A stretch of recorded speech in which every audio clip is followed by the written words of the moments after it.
Hey guys, Robin here, and welcome to another movie review. Now, now I am going to be reviewing the 1993 Disney cult classic family film Hocus Pocus. Now, now the last time I saw this movie, like before today, was like 10 years ago, I think. I was 12 at the time. I'm 22 now, and I found this in my closet full of tapes over there, and I looked at it and I thought, this is g- gonna be like so stupid.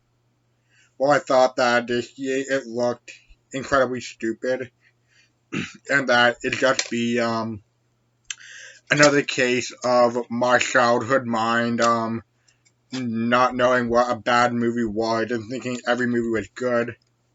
So I went into this thinking it was gonna be a piece of crap. But oh my god, I love this movie. I mean, like it's a family film. It's just it like I said, it's a family film. So people my age as well as little kids can enjoy this movie. Now our three witches are played by Betty Midler, Sarah Jessica Parker, and Kathy Najmi. Najmi? I don't know how it's pronounced. But the reason why Kathy Najmi signed on to be one of the witches is because she had grown up being a huge fan of Betty Midler. Like when she was little, she sent her fan letters and went over to her house one time, but she wasn't home. Or I don't know. Basically, basically, it was Najmi's dream come true to work with Betty Midler, which, by the way, all three of these actresses, they do an incredible job with the role. Betty Midler, who plays the Middle Witch, who, now that I look at the picture of her on the back, you guys probably can't see it, but trust me when I say that when she has her teeth out, Betty Midler kind of looks like the new Pennywise from It 2017 and It Chapter 2, which came out this year. I don't know if that was like on purpose, if they like meant to make Pennywise look like Midler, or it was a coincidence. But but but still, that's pretty cool. And now the witches aren't the only aren't the only people aren't the only supernatural creatures in the movie. Rather, um, there's also a cat um, who um, who is actually a person that was turned into a cat way back in 1693 during the Salem witch trials when these witches were on trial. She was trying to save his sister, but but so by the way, there's gonna be a spoiler bit. So whenever I wave my hand like this, no, actually, this is gonna be spoilers. I'm going to just okay. So whenever I discuss a spoiler, I'll say mute, and then when I wave my hand, that's the cue for you to unmute. So mute now. Now to those that are muted, the reason why he turned into a cat, what it was because his little sister had gone to the witch's house, and I'm not even joking. The witches actually kill. The witches actually kill this guy's sister, and it's in the first 10 minutes of this movie. This is a Disney movie where they actually kill a freaking kid, like not even 15 minutes in. It's like before the opening. Actually, no. Um, which um. Now, welcome back to those who bother to mute. Um, this movie is really dark for a Disney movie. Well, but then again, but that's like in terms of like what happens. Like, of course, the story is about three witches who were executed did during the witch trials, and they come back 300 years later. But they weren't burned at the stake, like it said. In fact, the movie actually, well, the movie shows them actually being hanged, which is actually more accurate because a lot of people think that when a witch was sentenced to death, they were all burned. But in reality, a few, if any, were burned, whereas most of them were just hanged. So as part of a curse, the guy who the guy who the guy who fought the witches at the beginning of the movie had been running around Salem as a black cat for the past 300 years. But now that the witches are back, he enlists the help of the three people who freed the witches. Which, by the way, like one of this movie's like most brutal scenes with the cat. Well, the witches they're on a bus, and they're on a bus, and one of the witches is being all flirty with the driver, and so the driver, who by the way, says one of the funniest double entendres in the whole movie, which by the way, this whole movie's full of double entendres. He is letting the witch, played by Sarah Jessica Parker, sit in his lap and drive the bus, and she, most likely on purpose, flat freaking out, runs over Binks, which is the cat guy's name. She runs over Binks, and we actually see the cat's midsection like squashed flat. Like the only thing that was missing were like guts spilling out, because I've had the misfortune of seeing road-killed cats before, and their guts aren't all like still inside them, but yeah.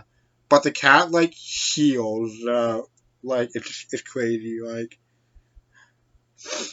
and and the part with the cat's like body like inflating back as it heals, that's like one of the only things that I remembered from back when I saw it like 10 years ago. Now, but there is one last supernatural creature, and that is one of a zombie, just one zombie, but this zombie doesn't like go around eating people and causing a plague, unlike in the movie that I'll be reviewing for Halloween. Hint, hint. Basically, the zombie looks like a child-friendly, typical it looks like a child-friendly version of a typical Romero zombie, but it acts like the original voodoo zombie, in which the zombie is a reanimated corpse that does that does the conjurer's bidding, which is kind of cool. You don't off, which is kind of cool, and and again with the kind of the dark theme, the zombie gets its head knocked off twice. The twice, not like twice, just twice, and and normally with any zombie, Romero or voodoo, that be the end of the zombie. But this zombie also has a bit of Return of the Living Dead zombie, because its body is still able to move around without the head. So so for any zombie fans, this zombie is 3 in 1. And now the main actor, Omri Katz. I'm pretty sure Omri Katz is the guy who plays who plays our main character, or if it's the guy who became the cat. I'm not really sure, but whoever played the main actor, he does an incredible job. He does an incredible job with the movie, with his role. His love interest is also pretty good, and the actress who surprised me the most is the little girl, because because the actress playing her, she looks to be like 6 or 7, and usually with a child actor that young, they wouldn't do a very good job. Like, I was in like a school play when I was like 6 or 7, and I did so bad in the audition. I got a non-speaking role, and you have to be a pretty damn bad actor to be cast as a freaking Stewie or something. But anyway, this little actress here, she like here, she does a very good job. And one of the witches, after her broom gets stolen, she swaps her broom out for I'm not even kidding, a vacuum cleaner, which is pretty awesome. but but the climax shows one advantage over that broom has over a hose. A hose doesn't mute. A hose, a broom doesn't have a cord that that a group of meddling kids could use to fling you up into the light of the rising sun, where you poof into dust. And this is like I said before, I thought that I was gonna hate this. I thought I was gonna think it's stupid, but I actually really love this movie.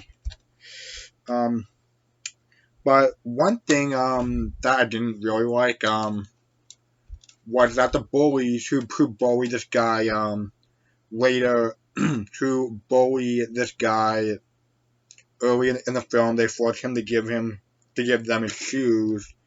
They end up in cages at the end of the movie, but at the end credits they're still in the cage. They didn't get let out. Which is kind of a pretty big plot hole, because the witches need to kill kids, well, absorb kids' life force to get their in order to live long, and they're hellbent on getting kids. But after our main character tricks them into thinking that the headlights from a Ford Expedition is the rising sun, he doesn't free the bullies, and the witches still want to absorb kids' life forces. So why didn't they absorb the life force of the bullies? It's kind of a big plot hole, but it could have been an even bigger plot hole if they'd forgotten to tie up the end with Binks the cat, which I'm not going to spoil because I recommend this movie. Like, Bette Midler, she frigging, oh my god, I don't know if she like did a very good job or well, you can tell that Bette Midler, that these witches, they're having a lot of fun in the roles, and to and that's actually true. Like, everyone who worked on the movie, they had a great time, and all of them actually got sad when they found out that the movie was a flop. Because at the time, Disney's Touchstone Pictures was working on the Nightmare Before Christmas, and they didn't want Hocus Pocus to be completed with that, so they released Hocus Pocus in June of 1993, which is probably why it flopped with its timing, because it came out at the same time that movies like The Firm and Jurassic Park were in theaters. And even though those two had been in theaters for a few weeks, when Hocus Pocus hit the scene, they were still the titans of the box office. So now this movie had like a $24 million budget, but it made like $38 million, which I don't really understand. Like, I don't understand how that's a flop because it made back more than it cost to make. So I mean, it's not a huge success. And by the way, it made 35 at the box office on a $24 million budget. And that's like what it made like worldwide. So like a budget of 24 million and make a profit of like 11 million. I mean, it's not like a smash success, but you still made back your budget and you still made a profit. Like, I don't get like how that's like a box office flop. Like, I don't. I don't understand that. Maybe someone who has more knowledge of the stuff can friggin' can tell me in the comments. And holy crap, this video is almost 18 minutes long. Good golly gee willikers. So I'm gonna wrap this up. I did not intend for the video to be this long. Yeah, Hocus Pocus, a family film, a cult classic. I highly recommend this one. This one may very well have a spot on the personal favorite shelf. Another thing I like with these witches, like, they don't know what a road is. They don't know what a bus is.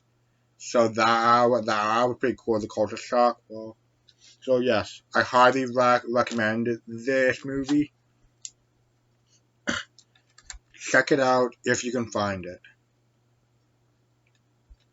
One last thing, this movie took like 10 years to get made. When Disney bought the rights to it, they were originally going to call it Disney's Halloween House, and they originally planned for it to be a made-for-TV movie that would be on the freshly launched Disney Channel. Yeah, Disney Channel actually is that old, so I do wonder like what Hocus Pocus would have been like if it had stayed a TV movie that aired in 1984. Well, whenever, well, but I don't think it would have been as good as this. So, Hocus Pocus, highly recommended. Thank you all for watching, and I'll see you all on the near future. And I'll see you all in the near future. Peace.